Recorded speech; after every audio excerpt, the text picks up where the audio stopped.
Jake Martinez wiped the sweat from his forehead as he worked on the broken air filter in his room.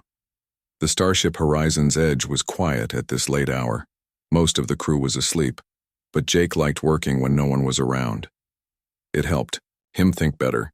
He had been fixing things since he was a kid back in Texas. His father taught him that every machine had a voice if you knew how to listen.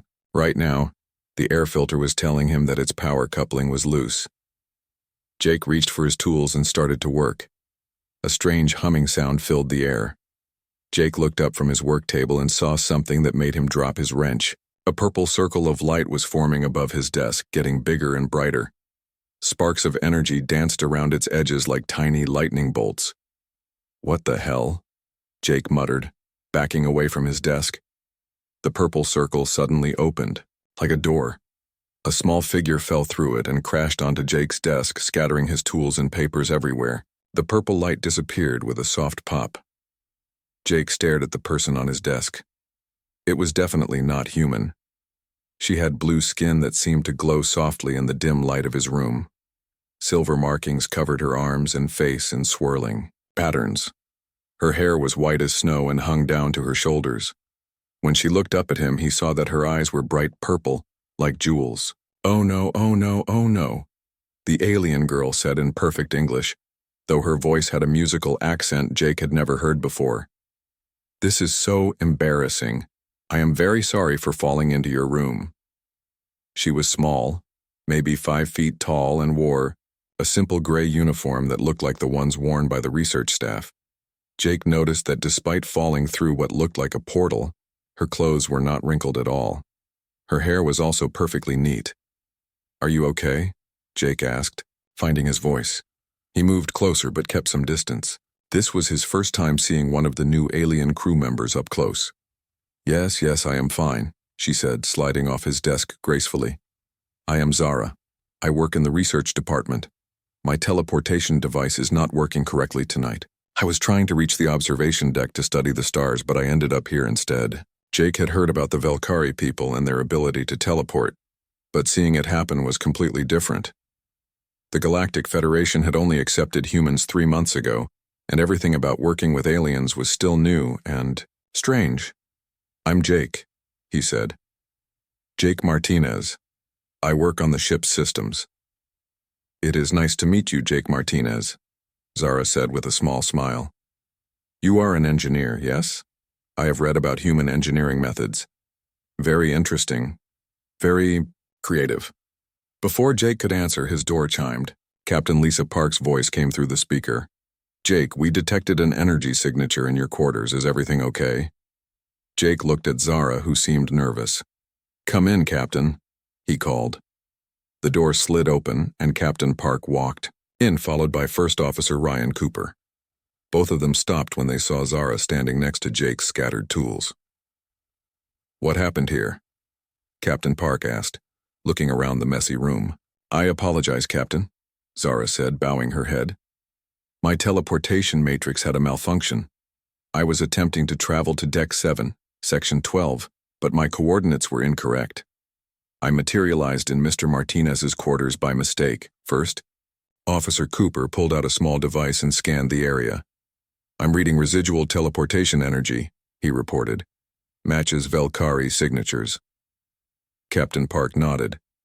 "These things happen with new technology," she said kindly. "Are you hurt, Zara?" "No, Captain, I am perfectly fine. Mr. Martinez was very helpful." Jake hadn't actually done anything helpful, but he didn't correct her. He was too busy trying to understand what had just happened. The whole situation felt strange, but he couldn't put his finger on why. "Good," Captain Park said. "Zara, I suggest you report to Dr. Chen in the morning. He might be able to help you calibrate your teleportation device." "Yes, Captain." "Thank you," Zara replied. She turned to Jake and smiled again. "Thank you for being so kind, Jake Martinez. I hope we can meet again under better circumstances." Zara raised her hand, and another purple circle appeared beside her. This time, Jake watched carefully. The portal formed smoothly and quietly. Zara stepped through it without any hesitation, and it closed behind her immediately. Impressive technology. First Officer Cooper said after she was gone. Yeah, Jake agreed, but something bothered him about the whole thing. After the captain and first officer left, Jake started cleaning up his scattered tools. As he picked up papers from the floor, he noticed something small and shiny near his bookshelf. It was a crystal about the size of his thumb, dark blue with silver veins running through it. Jake had never seen anything like it before. He was pretty sure it hadn't been in his room earlier. The crystal felt warm in his hand and seemed to pulse with a faint inner light. He thought about calling Captain Park to report finding it, but something made him hesitate. Instead, he put the crystal in his desk drawer and locked it. That night, Jake had trouble sleeping. He kept thinking about Zara's perfect English and the way she had looked around his room. She didn't seem surprised by anything she saw. Most aliens found human living spaces either too messy or too simple compared to their own. But Zara had acted like she knew exactly what to expect. Jake also thought about how her clothes weren't wrinkled, and her hair wasn't messed up after falling through a portal. When he fell off his bike as a kid, he always looked like he had been through a fight. But Zara looked like she had simply walked into his room. The more he thought about it, the more questions he had.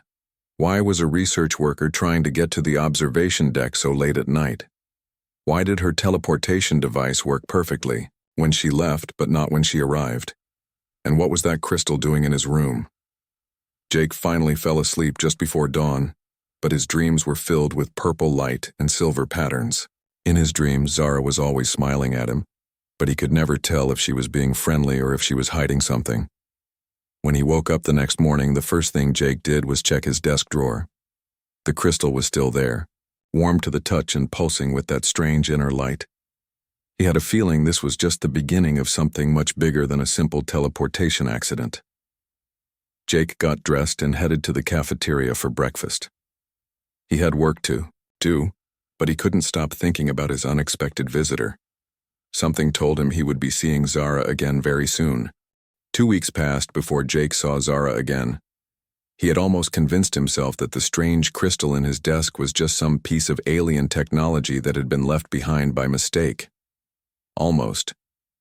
Jake was in his room doing his evening workout when the familiar purple light appeared. This time he was ready for it. He grabbed a towel and stepped back as Zara tumbled out of the portal and onto his floor. "Oh no, not again," she said, sitting up and rubbing her head. "I am so sorry, Jake Martinez. My teleportation device is still giving me trouble." Jake noticed that she wasn't actually rubbing her head where she claimed it hurt. Her hand was about 3 inches away from the spot where she should have hit the floor. He also noticed that she was looking at him more. Then she was looking around the room. "Are you okay?" he asked, pulling on a shirt. "Yes, I am fine," Zara said, getting to her feet.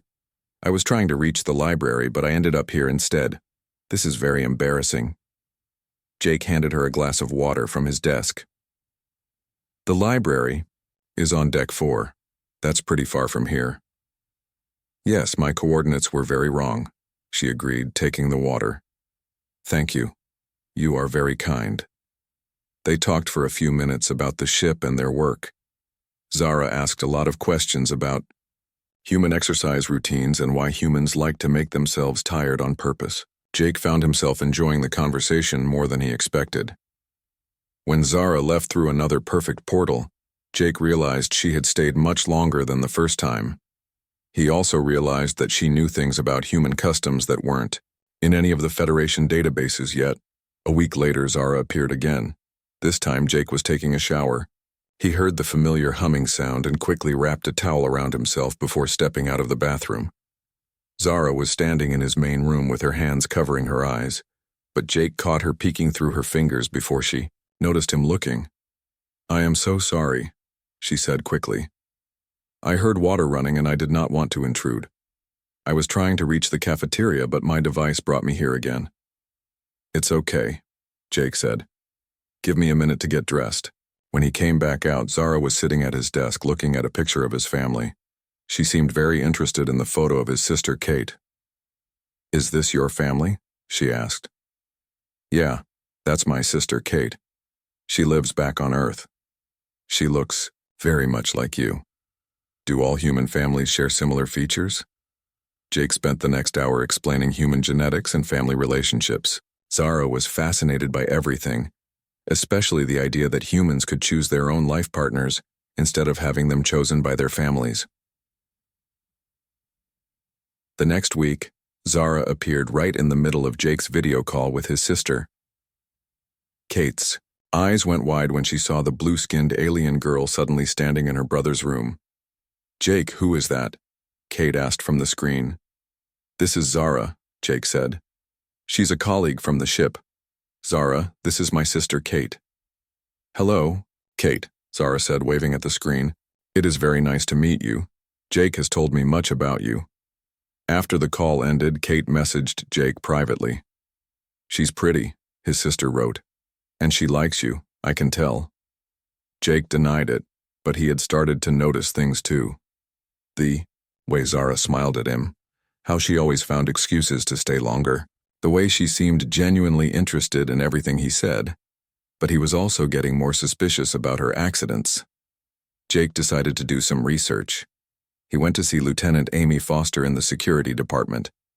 Amy was a good friend, and one of the few people on the ship who didn't make him feel like the new guy all the time. "I need a favor," Jake told her over lunch in the cafeteria. "What kind of favor?" Amy asked, eating her sandwich. "Can you check the teleportation logs for the past month? I want to see the records for someone named Zara from the research department." Amy raised an eyebrow. "The pretty blue girl who keeps accidentally teleporting into your room. How did you know about that?" "Jake, this is a starship. Everyone knows everything that happens here within an hour, so why do you want to see her teleportation logs?" Jake explained his suspicions about Zara's accidents. Amy listened carefully and agreed to help him. The next day, Amy came to Jake's workshop with a datapad in her hand and a strange expression on her face. "You're not going to like this," she said, handing him the pad. Jake looked at the screen. It showed a list of all of Zara's teleportations over the past month. The coordinates for her destinations were listed next to each entry. "Look at the accuracy. Readings," Amy said, pointing at the numbers. Jake saw what she meant immediately. Every single teleportation had landed within 3 inches of the intended target coordinates. That was incredibly precise, even for an experienced teleporter. "This doesn't look like someone with an unstable device," Jake said. "No, it doesn't," Amy agreed. "According to this data, she's one of the most accurate teleporters on the ship." Jake felt his stomach drop. "So she's been lying to me?" "Maybe. Or maybe there's something else going on. Have you talked to Dr. Chen about Velkari teleportation? He might know more about how their technology works." Jake went to see Dr. Paul Chen in the medical bay that afternoon. Dr. Chen was a xenobiologist who had studied dozens of alien species. If anyone knew about Velkari abilities, it would be him. "Ah, Jake," Dr. Chen said when he walked in. "I was wondering when you would come to see me. You want to know about Zara, yes?" "How did you know?" Dr. Chen smiled. "Like Lieutenant Foster said, this is a small ship. Now, what do you want to know about Velkari teleportation? Is it possible for their devices to malfunction the way Zara says hers does?" "No," Dr. Chen said immediately. "Velkari teleportation doesn't work with devices. It's a natural ability that requires intense mental focus and emotional connection to the destination." Jake felt like someone had hit him in the stomach. Emotional connection? Yes. The stronger the emotional connection, the more accurate the teleportation. A Velkari can only teleport to places or people they have strong feelings about. Jake sat down heavily in a chair. "So if she keeps teleporting to my room, then she has strong feelings about you or your room," Dr. Chen finished. "The question is, what kind of feelings?" That evening, Jake waited in his room for Zara's next visit. He didn't have to wait long. The purple portal opened right on schedule, and Zara stepped through it gracefully. "Hello, Jake," she said. "I was trying to reach the observation deck again, but I ended up here instead." "Zara," Jake said carefully, "I need to ask you something." She looked nervous. "What is it?" "I've been checking some things, and I found out that Velkari teleportation doesn't work the way you said it does." You don't use devices. It's a natural ability. Zara's purple eyes went wide. For a moment she didn't say anything. Then she looked down at the floor. You have been investigating me, she said quietly. I was curious. You keep saying your teleportation is unstable, but the logs show that you're incredibly accurate every time you travel. Zara was silent for a long moment. When she looked up, there were tears in her purple eyes. You are right, she said. My teleportation is not unstable. I have been lying to you. Why? Instead of answering, Zara raised her hand to create a portal. But this time, something went wrong. The purple light flickered and sparked. The portal opened and closed several times before finally disappearing completely. I cannot teleport when I am upset, Zara said, wiping her eyes. Strong emotions make it difficult to focus. She looked at Jake with an expression he couldn't read. I will leave now and not bother you again. Zara walked toward the door, but Jake called after her. Wait, he said. Don't go. I'm not angry. I just want to understand. Zara stopped but didn't turn around. There is nothing to understand. I have been dishonest with you. You have every right to be angry. But I'm not angry, Jake said. I'm confused. Why did you lie about the teleportation accidents? Zara finally turned to face him. Because I wanted to see you, she said simply. And I did not know how else to do it. Before Jake could respond, Zara tried to teleport again. This time the portal worked, but Jake could see that her hands were shaking as she stepped through it. After she was gone, Jake sat on his bed and tried to process what had just happened. Zara had admitted to lying, but she had also admitted something else. She wanted to see him. She had been coming to his room on purpose. Jake thought about the tears in her eyes and the way her voice had sounded when she said goodbye. He thought about all their conversations and how much he had enjoyed talking with her. He realized that somewhere along the way, he had started looking forward to her visits. Even if they were based on lies, he had been happy to see her each time. Jake got up and went to his desk drawer. He pulled out the blue crystal that Zara had left behind during her first visit. As he held it, the crystal pulsed with warm light, almost like a heartbeat. Now he understood what it was. It wasn't just some random piece of alien technology. It was a message, a way for Zara to find his room, a way for her to come back to him. Jake put the crystal back in the drawer, but he didn't lock it this time. Tomorrow, he would try to find Zara and have a real conversation with her, a conversation based on truth instead of lies. He had a feeling that the real Zara would be much more interesting than the one who claimed her teleportation device was broken. Jake spent the next 3 days looking for Zara. He checked the research department, the library, the cafeteria, and every other place on the ship where she might be. But it was like she had disappeared completely. On the 4th day, Jake was eating lunch alone when Amy Foster sat down across from him. You look terrible, she said. Still thinking about your teleporting friend? I can't find her anywhere, Jake said. I think she's avoiding me. Maybe that's for the best. Interspecies relationships are complicated, Jake, especially for humans. We're still the new kids in the Federation. Jake pushed his food around on his plate. I just want to talk to her to understand why she lied. Have you tried the observation deck? You said she mentioned wanting to go there. Jake looked up. That's actually a good idea. That evening, Jake went to the observation deck on level 7. It was a large room with huge windows that showed the stars outside. A few crew members were there, but Jake didn't see Zara.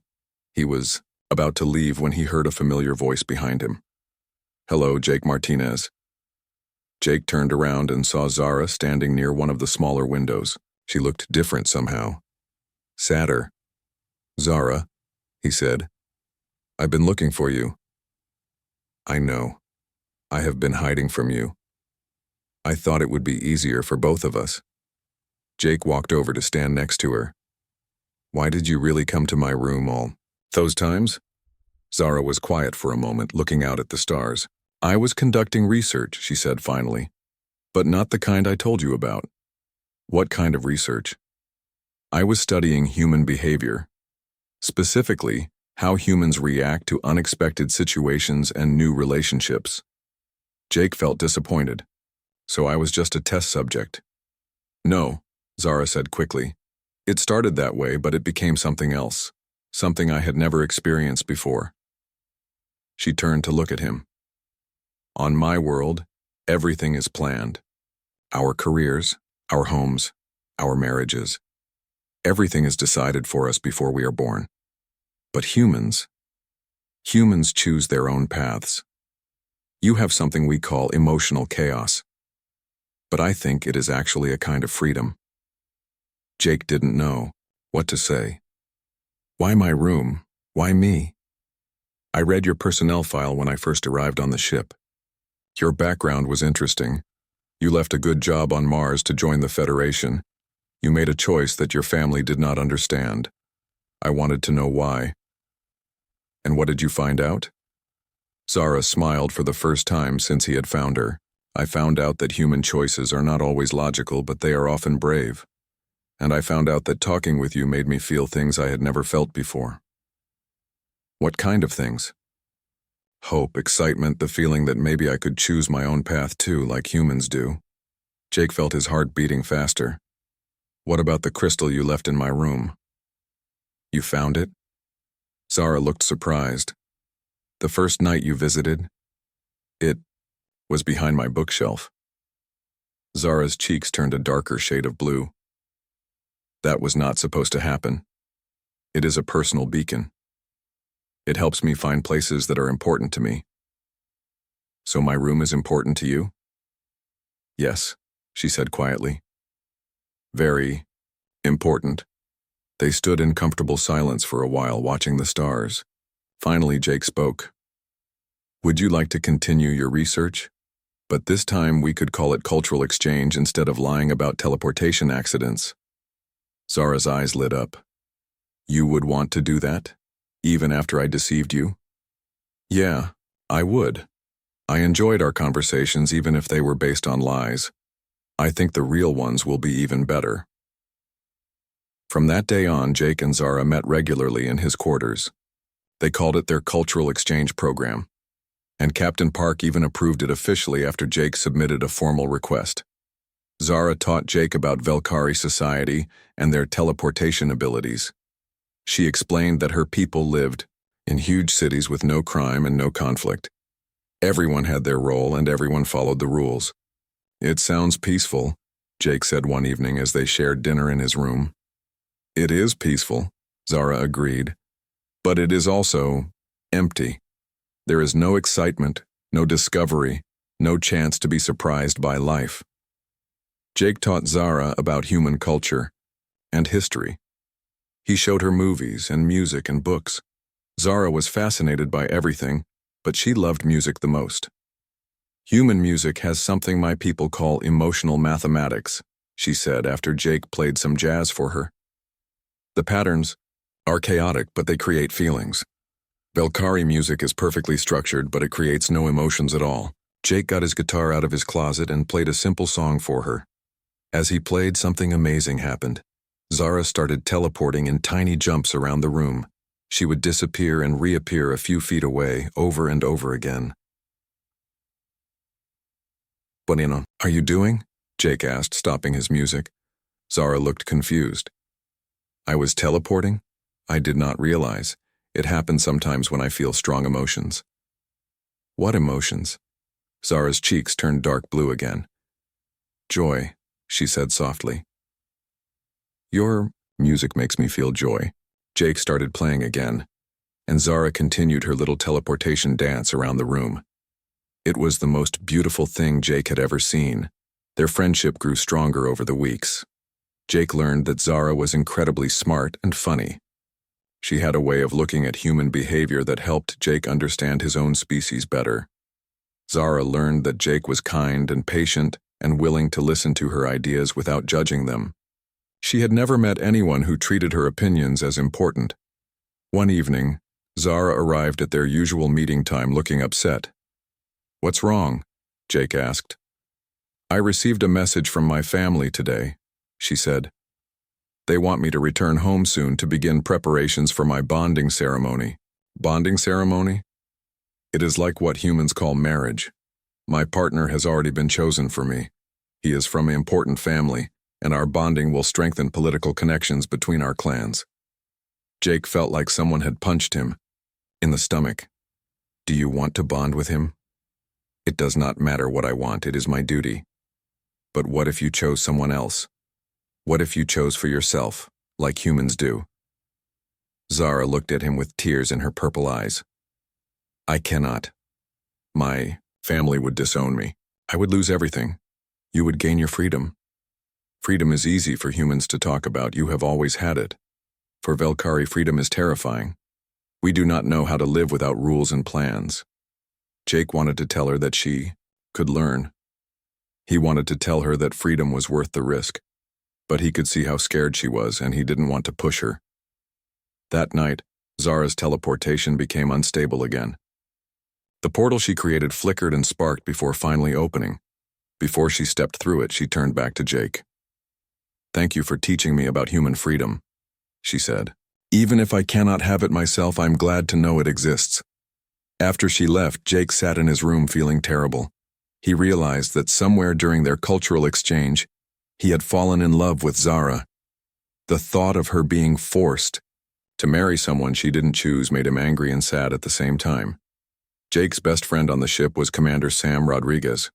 The next day, Jake told Sam everything about his relationship with Zara. You're in love with an alien girl who's engaged to someone else, Sam said. That's complicated even by human standards. What should I do? Be careful, Jake. Interspecies relationships are politically sensitive. If Zara is from an important family, getting involved with her could cause problems for all humans in the Yao Federation. So I should just let her be forced into a marriage she doesn't want. I'm not saying that. I'm saying you need to think about the bigger picture. Sometimes doing the right thing for one person can hurt a lot of other people. Jake knew Sam was right, but he couldn't stop thinking about Zara. She had shown him what it meant to be brave enough to question everything you had been taught. Now he wanted to help her find the same courage. The next evening, Zara came to their meeting looking determined. I have been thinking about what you said, she told him, about choosing for myself. And I want to try. I want to choose my own path, even if it scares me. Jake felt his heart jump. What does that mean? It means I'm going to tell my family that I do not want to bond with the person they chose. It means I'm going to stay on this ship and continue learning about human freedom. Zara, are you sure? Your family? My family will be angry. They may never forgive me. But I cannot live my whole life following other people's plans for me. Zara stepped closer to Jake. I want to choose you, she said quietly. If you will have me. Jake looked into her purple eyes and saw the same mixture of hope and fear that he felt in his own heart. Are you sure? I have never been more sure of anything in my life. Jake took her hands in his. They were soft and warm, and they trembled, slightly. Then yes, he said, I choose you too. Zara smiled and teleported them both to the observation deck where they had first talked honestly with each other. They stood together looking out at the stars, holding hands and thinking about the difficult road ahead of them. Jake knew that Sam was right about the political complications. He knew that Zara's family would be furious. He knew that their relationship could cause problems for humans in the Federation. But he also knew that some things were worth fighting for. Freedom was worth fighting for. Love was worth fighting for. The right to choose your own destiny was worth fighting for. As they watched the stars together, Jake squeezed Zara's hand gently. Whatever happened next, they would face it together. For 6 weeks, Jake and Zara kept their relationship secret. They continued their official cultural exchange meetings, but now they were also spending time together as a couple. Jake had never been happier, but he could tell that Zara was getting more stressed as time went on. My family keeps sending messages, she told him one evening. They want to know when I will return home. I keep making excuses, but they are getting suspicious. What will happen when they find out about us? Jake asked. I do not know. Nothing like this has ever happened before in Velkari society. Jake was working in the engine room the next morning when Lieutenant Foster came to find him. "Jake, you need to come with me right now," Amy said. Her face was serious. "What's wrong?" "Admiral Helen Grant is here. She wants to see you and Zara, in the conference room immediately." Jake's heart sank. Admiral Grant was one of the highest-ranking humans in the Federation. If she was here, it meant their secret was out and they were in serious trouble. The conference room was full of people when Jake arrived. Admiral Grant sat at the head of the table looking stern. Captain Park was there, along with First Officer Cooper and Dr. Chen. Zara was already sitting at the table, looking small and scared. "Sit down, Mr. Martinez," Admiral Grant said. Jake sat next to Zara. Under the table, she reached for his hand and squeezed it tightly. "I'll get straight to the point," Admiral Grant said. "We've received a formal complaint from the Velkari government about unauthorized contact between their citizens and human crew members. Specifically, they're concerned about the relationship between you two." Jake started to speak, but the Admiral held up her hand. "I'm not finished. The Velkari ambassador is demanding that Ms. Zara return home immediately to fulfill her bonding obligations. They consider your relationship to be a corruption of their cultural values." "Admiral," Captain Park said, "the cultural exchange program was approved through proper channels." "The cultural exchange program, yes. But this goes beyond cultural exchange, doesn't it?" Jake and Zara looked at each other. There was no point in lying anymore. "Yes, ma'am," Jake said. "We're in love." Admiral Grant's expression didn't change. "Do you understand the political implications of this situation, Mr. Martinez? Humans have been in the Federation for less than 4 months. We cannot afford to offend our allies over a romance." "With respect, Admiral," Jake said, "we're not talking about a romance. We're talking about Zara's right to choose her own life."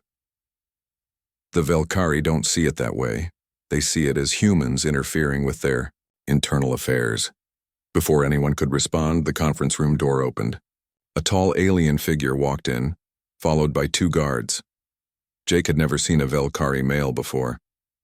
This one was much larger than Zara, with darker blue skin and more elaborate silver markings.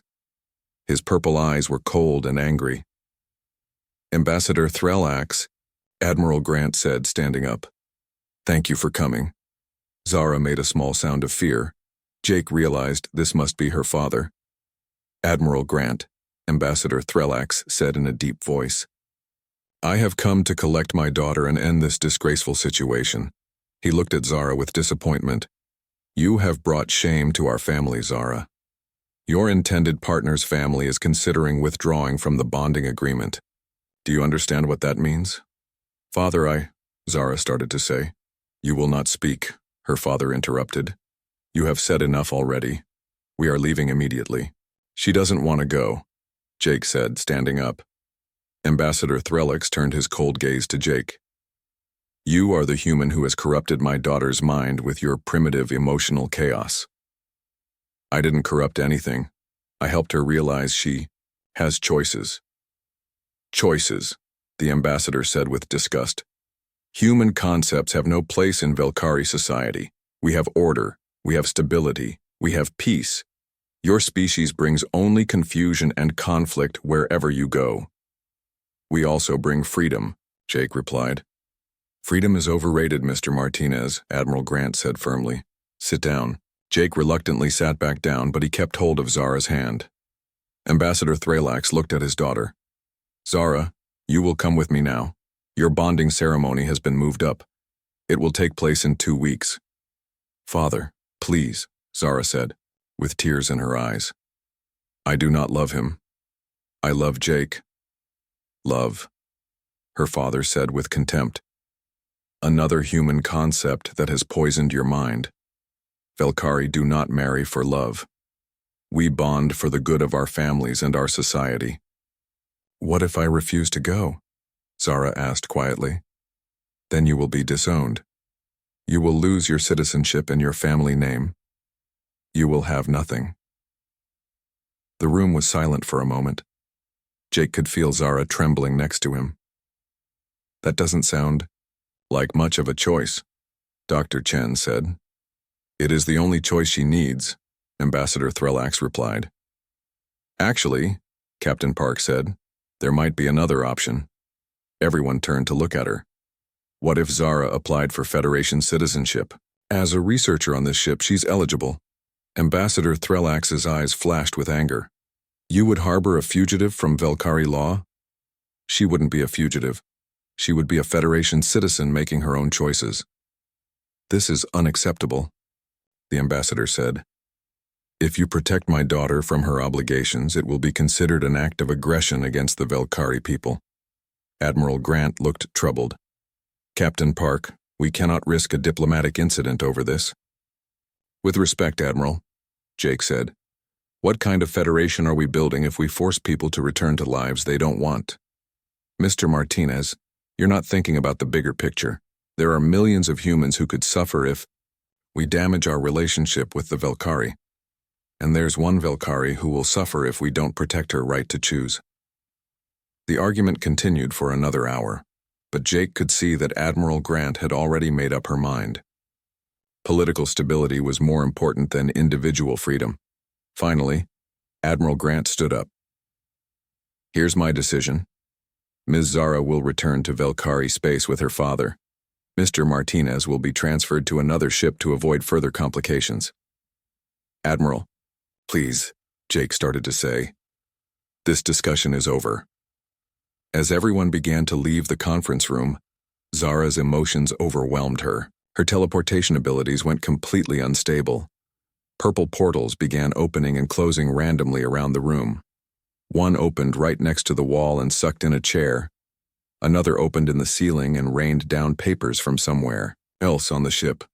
Zara, control yourself, her father commanded. I cannot, she said through her tears.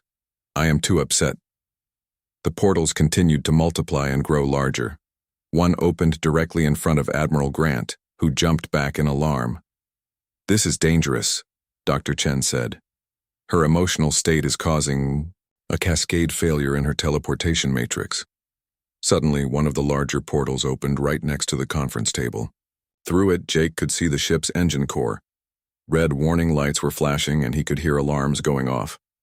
The portal is interfering with the antimatter containment field, First Officer Cooper said, checking his readings. If it destabilizes the field, we could have a catastrophic explosion. Zara, you have to close the portals, Jake said, grabbing her shoulders. I do not know how, she sobbed. I cannot control them when I am this upset. Jake could see that the portal, near the engine core, was getting bigger. Through it, he could see technicians running away from the containment field as more warning lights began flashing. Everyone out of the conference room, Captain Park ordered. Emergency evacuation procedures. But Jake didn't leave. Instead, he pulled Zara close to him. Listen to me, he said gently. You can control this. You're the strongest person I know. I am not strong. I am weak and scared. No, you're not. You were brave enough to question everything you were taught. You were brave enough to choose love over duty. You can be brave enough to save this ship. Jake looked into her purple eyes. Focus on me. Focus on our memories together. Remember, the first time you heard me play guitar? Remember how the music made you feel? Zara nodded, her breathing starting to slow down. Remember the observation deck, where we first talked honestly with each other? Remember how the stars looked that night? One by one, the smaller portals began to close. Remember all the evenings we spent learning about each other's cultures? Remember how happy we were? The larger portals started to shrink. Remember that no matter what happens, I love you, and I will always love you. The last portal, the one near the engine core, flickered and then disappeared completely. The alarm stopped ringing. Zara collapsed against Jake, exhausted from the emotional strain. He held her tightly as everyone else came back into the room. Ambassador Threllax looked at his daughter with something that might have been respect. You controlled the cascade failure, he said quietly. Jake helped me, Zara said. Her father looked at Jake for a long moment. You stayed when everyone else ran away. I wasn't going to leave her alone. Interesting, Ambassador Threllax said. Perhaps there is more to human emotional chaos than I understood. Admiral Grant cleared her throat. Well, that was certainly dramatic, but my decision stands. Ms. Zara will return home, and Mr. Martinez will be transferred as they left the conference room. Jake felt like his heart was breaking. He had thought their love was strong enough to overcome any obstacle, but politics and diplomacy were more powerful than individual happiness. That night, Zara came to his quarters one last time. She appeared through. Jake barely slept that night. Every time he closed his eyes, he saw Zara's face and heard her saying goodbye. He knew that by morning she would be gone forever. But Jake Martinez had never been the kind of person to give up without a fight. As UI, the sun rose over the ship's artificial horizon. He made a decision. If politics and diplomacy were going to separate him from Zara, then he would use the same tools to bring them back together. Jake spent the morning working on something he had never attempted before, a formal research proposal for the Federation Council. He used every engineering trick he knew to make it look professional and important. 3 hours before Zara was scheduled to leave, Jake requested an emergency meeting with Admiral Grant, Captain Park, and Ambassador Threllax. He also asked Dr. Chen to attend as a scientific witness. "This better be good, Mr. Martinez," Admiral Grant said when they gathered in the conference room. "Ambassador Threllax is preparing to depart." "It is good," Jake said, activating the main display screen. "I want to present a joint research proposal that could benefit both humans and Velkari." The screen showed detailed diagrams and mathematical equations. "Zara and I have been working together to develop a new understanding of teleportation technology. By combining human chaos theory with Velkari precision, we've discovered something that could revolutionize space travel." Ambassador Threllax looked interested despite himself. "What kind of discovery?" "A safety protocol that could prevent teleportation accidents completely. Right now, Velkari teleporters can be dangerous when they're emotionally unstable, as we saw yesterday. But human mathematical models can predict and compensate for emotional variables." Jake showed them simulation data on the screen. "With this system, Velkari could teleport safely even under extreme stress. It could save thousands of lives." "This is very impressive work," Dr. Chen said, studying the data.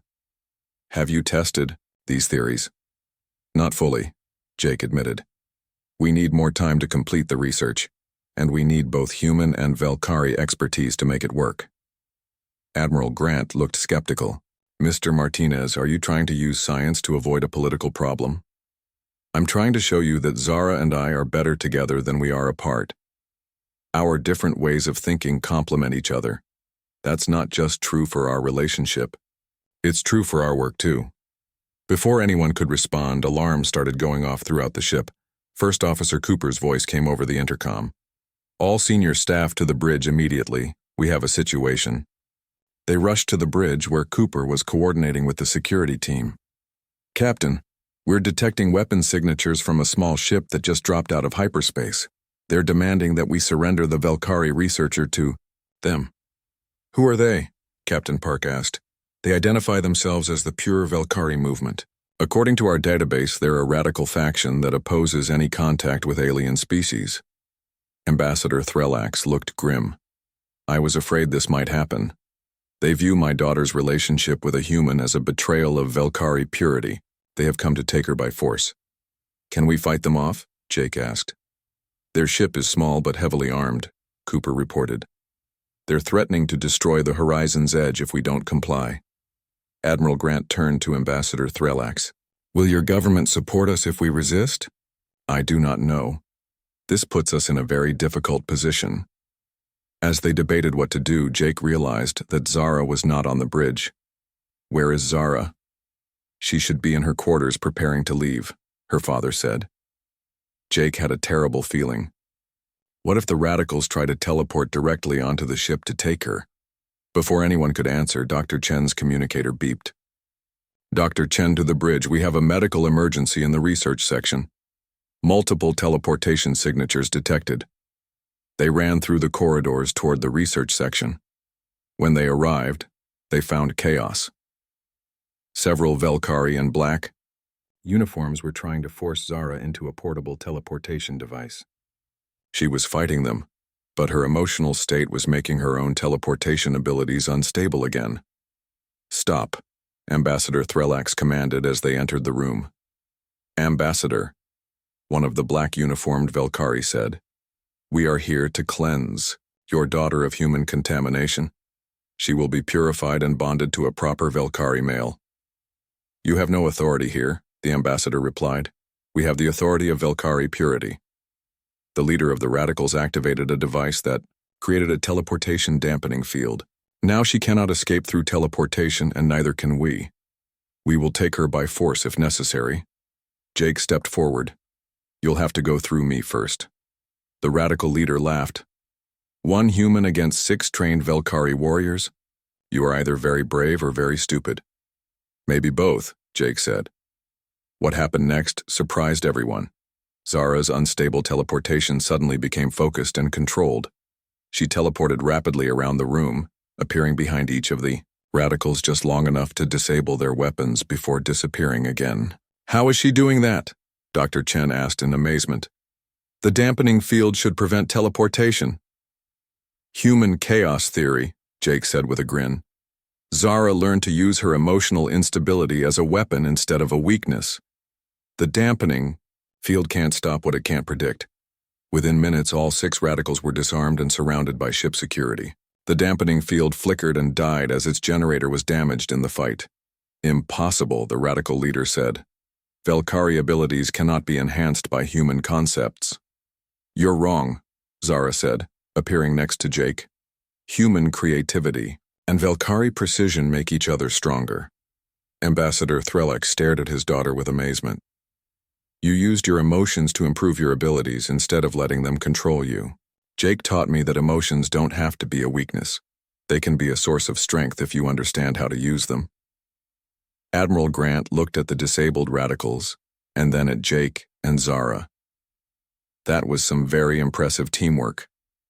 "It's what we've been trying to tell you," Jake said. "We're better together than apart." The Admiral was quiet for a moment, thinking. Finally, she spoke. "Mr. Martinez, would you be willing to present your research proposal to the full Federation Council?" "Yes, ma'am." "And Ambassador Threllax, would the Velkari government support a joint research program if it could benefit both our species?" Ambassador Threllax looked at his daughter, who was holding Jake's hand. "After seeing what they accomplished together today, I believe it would be in our best interest to support such a program." "But what about the bonding ceremony?" Zara asked her father. "I will speak with your intended partner's family. I believe they will understand that you have found a different path, one that may benefit all Velkari people." Jake felt his heart soar. "Does this mean—" "It means," Admiral Grant said, "that you and Zara will be officially assigned as partners for the new Federation Teleportation Research Division. Your mission will be to develop the safety protocols you proposed." "And our relationship?"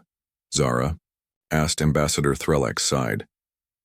"I am old and set in my ways, but I have seen today that human emotions can bring out strengths in my daughter that our rigid traditions never could. If this is the path you choose, I will support you." 6 months later, Jake and Zara were working together in their shared laboratory, which happened to be Jake's old quarters, now officially designated as Research Lab 7. The irony was not lost on either of them. They had successfully developed the teleportation safety protocols and were now testing them with volunteer Velkari. The program was so successful that other species in the Federation were asking to join the research. "Do you remember when you used to pretend your teleportation was unstable?" Jake asked as they reviewed the day's test results. Zara laughed. "I was so bad at lying. I'm surprised you believed me for even a moment." "I wanted to believe you. I liked having mysterious visitors. And now you have a permanent mysterious visitor." Jake looked around the lab, which was filled with both human and Velkari technology working together in perfect harmony. "You know what the best part is?" "What?" "You don't have to pretend to accidentally teleport here anymore. This is your home too." Zara smiled and teleported across the room to kiss him. "I have been thinking about that," she said. All those months when I pretended my teleportation was broken, I was actually telling the truth about one thing. That I never intended to end up in your room that first night. I really was trying to go to the observation deck. Jake stared at her. But then how did you? I think my subconscious knew what I wanted before my conscious mind did. Even then, part of me was choosing you as they worked late into the night, developing technology that would help keep travelers safe across the galaxy. Jake reflected on how much his life had changed. He had started as a lonely engineer fixing broken machines. Now he was part of a partnership that was helping to build bridges between entire civilizations. The blue crystal that Zara had first left in his room now sat on their shared desk, pulsing gently with warm light. It was no longer a beacon to help her find him. It was a reminder of how the best accidents in life are often the ones that happen on purpose, outside their window. The stars shone down on the horizon's edge as it continued its journey through space, carrying humans and aliens who were learning to work together, to love together,